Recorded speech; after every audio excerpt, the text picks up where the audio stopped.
Welcome to Hood Champion Boxing and Sports. In boxing, you find a way to win or you find a way to lose.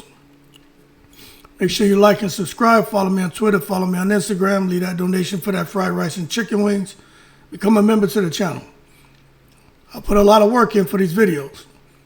If you say, Hood Champion, what can I do? You know, we always, look, you got the Cash App and everything, but become a member to the channel.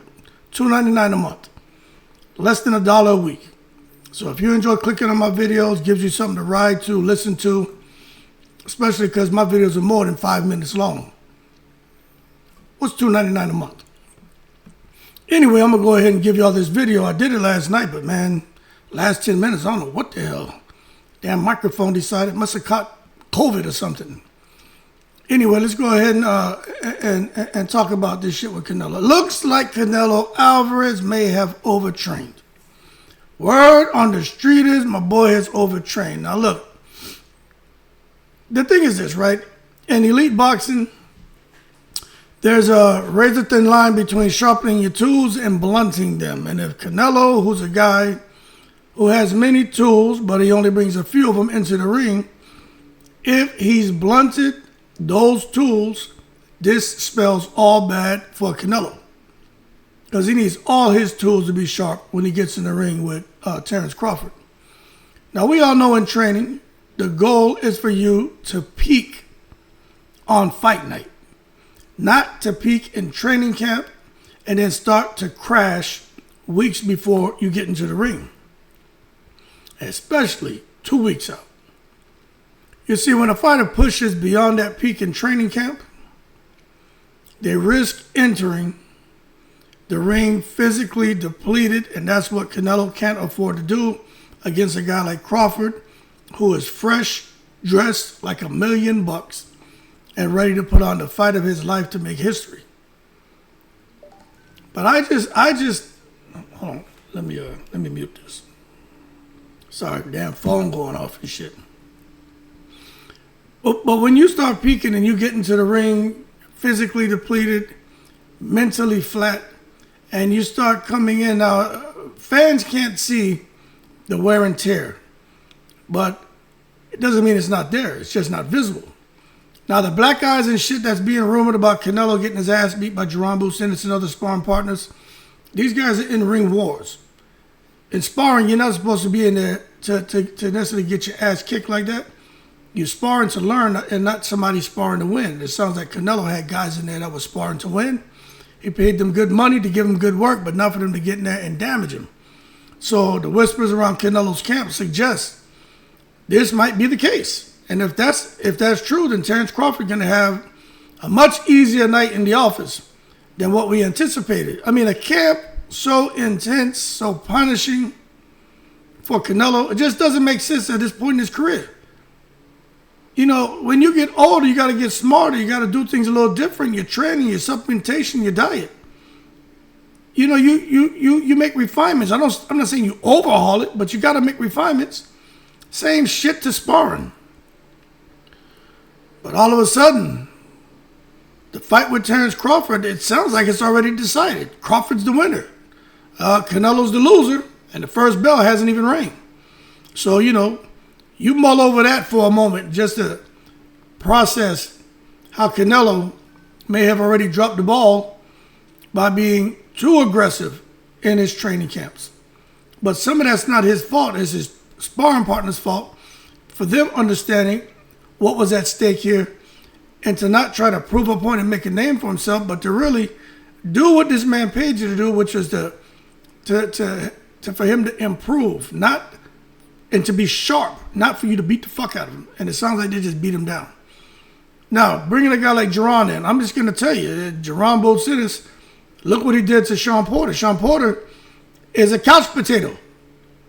He is a Dorito. You know what I mean? Sour cream Lay's. He's a what's that shit? Something like tortilla chip. You know what I'm saying? But the tortilla chip dipped his ass up there in the Jaron Boots camp. Jaron persuaded him to get in the ring to spar, and Jaron bust him up. So that just tells you, if you bring Jaron Boots in to spar, or you somehow he can get you in the ring, he's got a look in his eyes like Sean Porter described where he's trying to get you. Bring a young lion into your den. That's crazy what Canelo did. Anyway, he was looking for Jaron to give him looks of what he could see with Terence Crawford, the switch hitting, height, reach, speed, explosiveness. Jaron Ennis, word on the street, went up there and bust up Canelo Álvarez, bust his nose, mouth, had him bleeding out his ear, may have had him shitting in the ring, pissing himself. They went up there and put their damn Philly Bing Bings on him. Very dangerous, hungry fighters in the sport of boxing. Got to be careful bringing them into your camp and where you can't control them. I know Canelo is all about eso. He ready to fight. Viva Mexico Cabrones. Went up there and somebody put the Bing Bings all over his cabeza. Now he gonna get in the ring with Crawford. Probably at only 50%.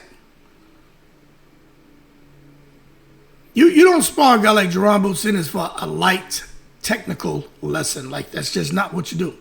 You spar Jaron Ennis as life or death. You know what I'm saying? Mano y mano.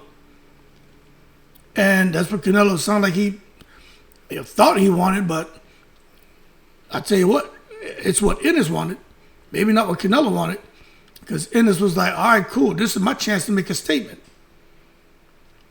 And he made a statement, is my understanding. He wanted to test himself against the face of boxing, arguably maybe pound for pound best fighter today. Jaron Ennis went up there, man, and word on the street, scored a gym knockout. And those rumors are rippling throughout the boxing world right now. And y'all think Canelo go get in the ring with Terence Crawford and put the Bing Bings on Crawford? Nah, he already had that shit put on him. You see, you bring a guy like Jaron Ennis in with a guy like Canelo, and when pride collides, along with the other sparring partners, and everyone's looking to make a name for themselves to let everyone know that I'm going to make a statement here, that sparring can't be controlled. You can't control when pride gets out of, when the pride is running rampant, pride is on the loose, you can't get control of it. As a result, somebody gets hurt. And let me tell you, there's no cameras. You basically, what Canelo basically had over these last couple months, he had real fights taking place in training camp with sparring partners that just were no cameras. Dumb. Having these sparring wars, sparring sessions. What's it going to be? You're going to have a sparring session where you learn, a sparring war where somebody, has a pound of flesh taken out of them. There's a big difference between, like I said, learning to spar and sparring to win. That's why Canelo got busted up. All these reports suggest that Canelo was in sparring wars and people were trying to win. Those gym wars where every round was fought at near fight intensity, that's not what you're supposed to do. That's a dangerous choice. You're weeks away from a fight. What are you doing? That is bad for business. Now you got Canelo, who's probably going to really be at 50%, and now he's not going to be able to allow his body to fully recover. Then he gets in a real battle with Terence Crawford, who's out here, man, hop, skipping, jumping his ass up to 168 and can't wait to dive into the ring head first and start to put the Bing Bings on Canelo, pick up all of them belts off Canelo, and become the undisputed champion at 168. And we don't want to hear no excuses like we heard with Earl Spence. Well, Earl this and Earl that, and Earl was weight draining, Earl this, and Earl drank mama's chicken soup. Man, get out of here with that bullshit. Don't start making excuses for Canelo. Crawford puts the Bing Bings on him, give Crawford his respect because he deserves it. Week away from a fight and going to go and come in there with injuries, wear and tear, unnoticeable damage. But you know who's going to know that Canelo's hurt? Canelo and his team. And you know who else is going to figure that out when he gets in the ring with him? Crawford. Because he's going to say, yo, when I hit him, he moves this way. When I hit him, he makes this sound. No, he doesn't like this. And once Crawford realizes, I have a wounded animal in front of me. Basically, Canelo is going to... Crawford's going to say, okay, I got roadkill up in this ring. And Crawford's cool with eating some roadkill. Still got a little sweetness to it.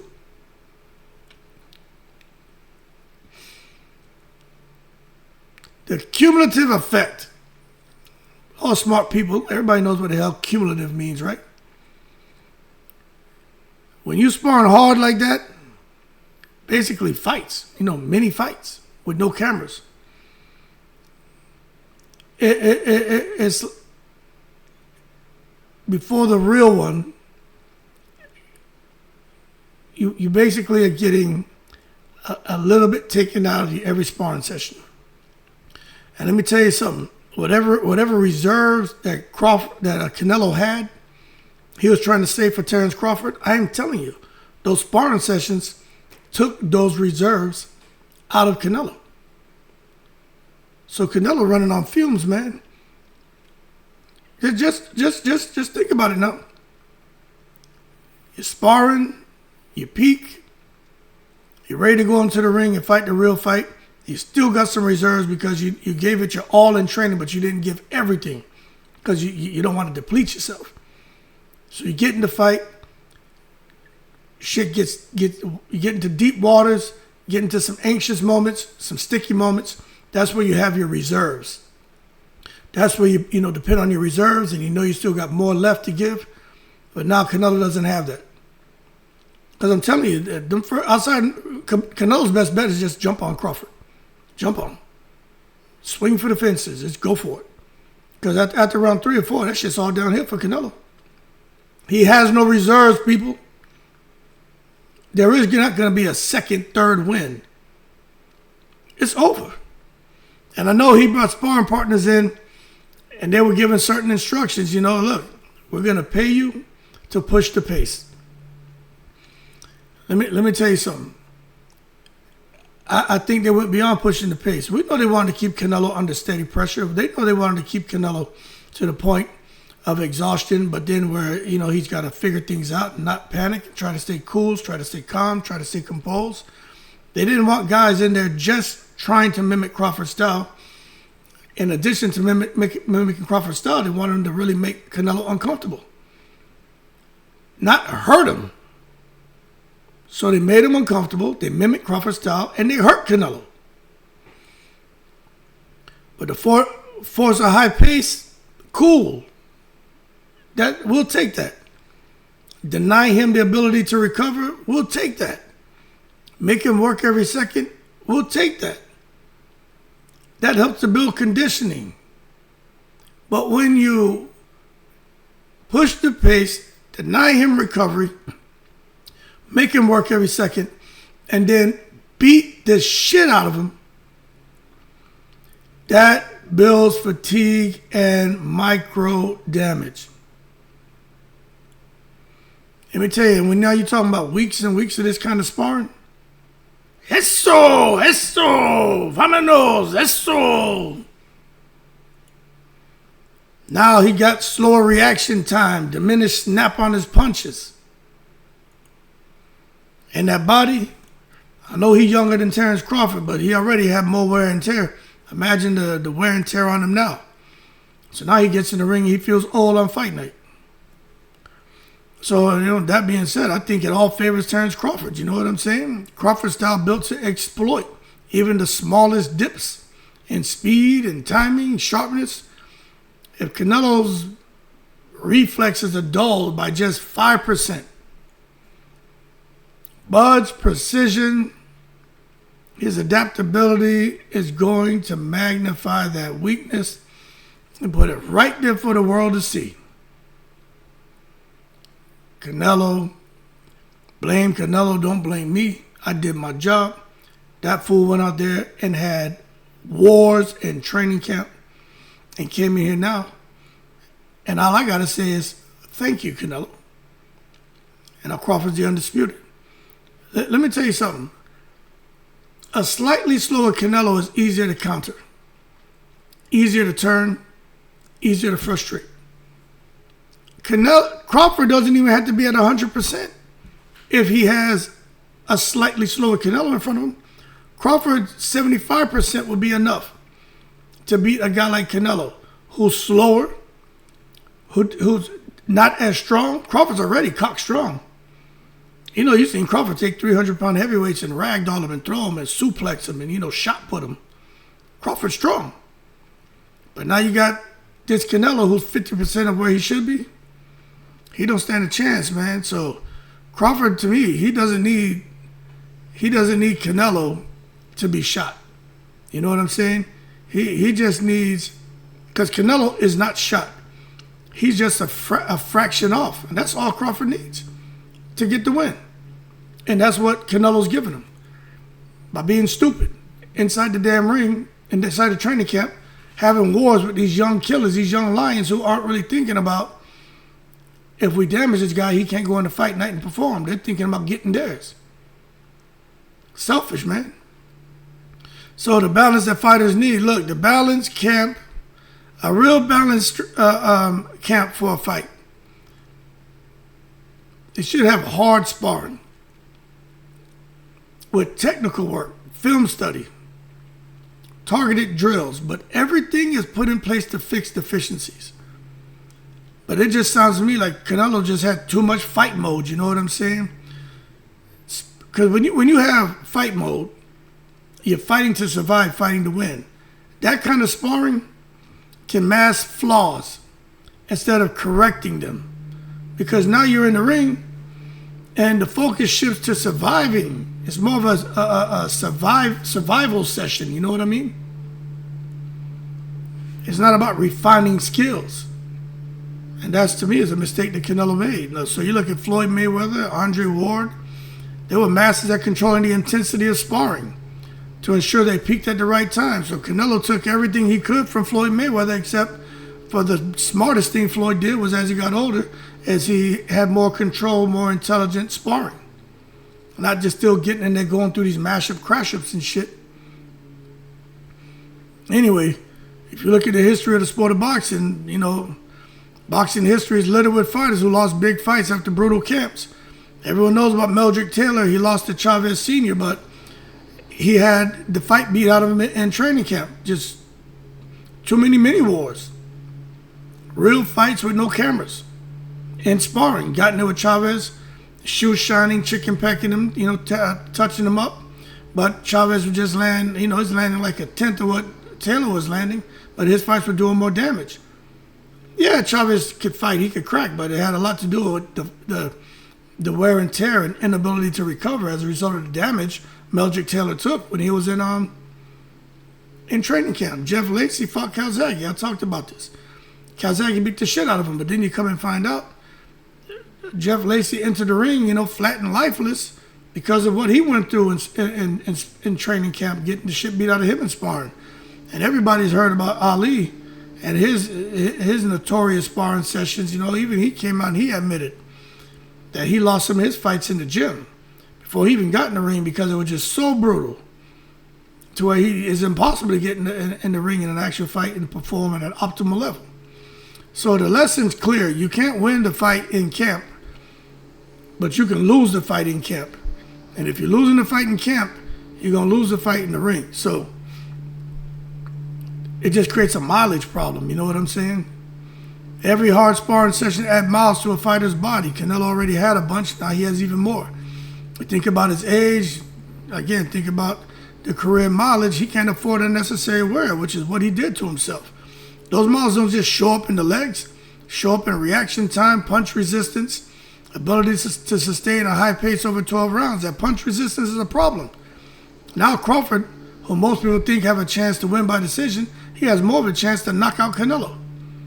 All he needs to do is just, you know, sustain an attack and land hard shots in combination. By round 5 or 6, Canelo's going to be ready to go. It's just so crazy to know that Canelo's entering the Crawford fight with extra miles from stupid gym wars. And that could probably be the difference between Canelo trying, that probably is going to be the difference between Canelo trying to impose his will and now getting picked apart and knocked out by Terence Crawford. It's a psychological toll that shit takes on a fighter, man. Overtraining, yeah, it affects the body. We know that, but I mean, it drains your mind. A fighter who's been in constant wars in camp can either enter the fight week fatigued,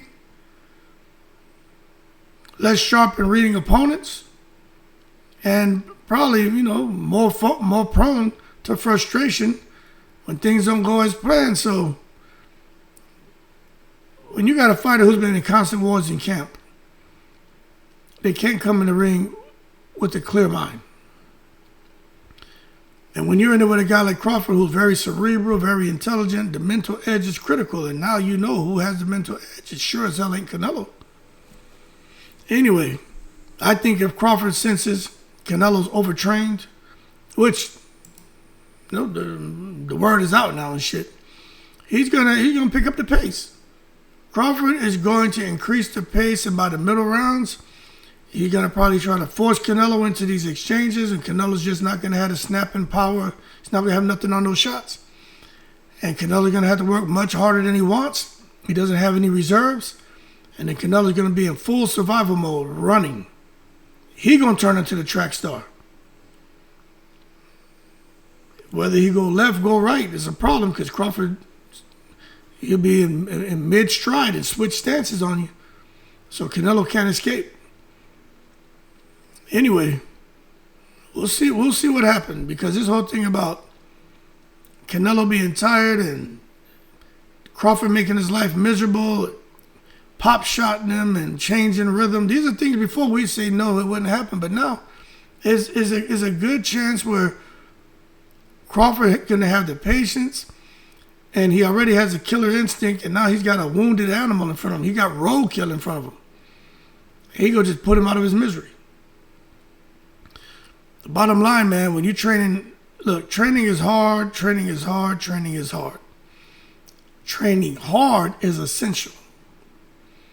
But training smart is the difference between peaking and burning out. And Canelo's burnt out, man.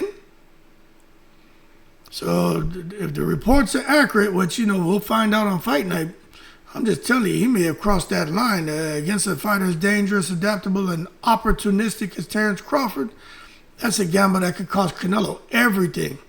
The fight might be decided not under bright lights of fight night, but in the dim, sweaty confines of a sparring ring weeks before. So we're going to find out on September 13th just what's going on with Canelo, but word on the street is he is overtrained. And we're getting his ass beat, bruised up, use up his reserves, and is not going to be able to recover and get a second, third, fourth win. Anyway, looks like this whole thing is shifting from Viva Mexico Cabrones to Viva El Negro Cabrones. Y'all keep cool in the breeze.